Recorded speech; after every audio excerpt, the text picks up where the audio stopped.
Issiq kunlarda uzoq yo'lga safarga chiqmoqchi bo'lsanglar, uydan oziq-ovqat, qazimi, go'shtmi yoki o'zingizlar yaxshi ko'rgan ovqatlarni olib olish ilojisi bo'lmaydi.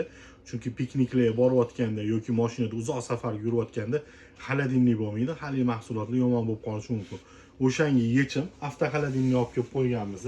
Har xil razmerlari, bu ikkalasi 30 litrli bo'ladi. Bular 12 voltda 220 voltga ishlaydi. Ichidan mana batareyasi chiqadi. Mashina periklitligi 12 volt uchun, 220 volt uchun tok rozetka uchun через blok pitani orqali ishlatiladi.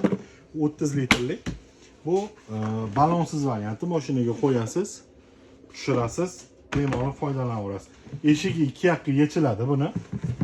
Bunaqasiga ham qo'yib qo'ysangiz bo'ladi. Aylantirib bunaqasiga ham qo'yib qo'ysangiz bo'ladi. O'zingizga qanaqa qulay bo'lsa. Keyingi 30 litrligimizda ichlarini bemalol ko'rsatsangiz bo'ladi. Suvni qo'yib qo'yganmiz.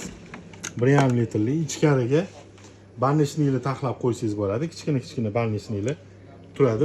1,5 litrlikdan bir blok indamay ketadi. Hop, bu chemodanli varianti. G'ildiragiga bor. Xuddi chemodanga o'xshatib mana qilib to'g'ri olib g'ildiratib yursa bo'ladi buni.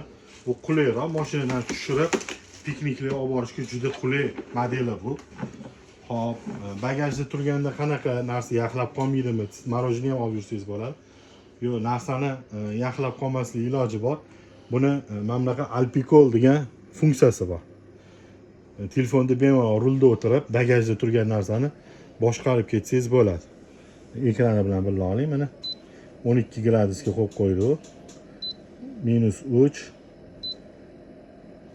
-13 ga qo'ydi. 7 gradus. Hozir +7 gradus ishlayapti. Uyda xolodilnik ham +5 gradus. Buni har xil razmerlari bor bizada. Hop, 15 litrli, 18 litrli, 30, 40, 36 assortiment ko'rsanglar bo'ladi. Har xil razmer bor. Bemalol kelaverasizlar, murojaat qilaverasizlar. Mana shunaqa avtoxolodilnik kerak bo'lsa, har doim xizmatinglardamiz. 24/7. Sog' bo'linglar.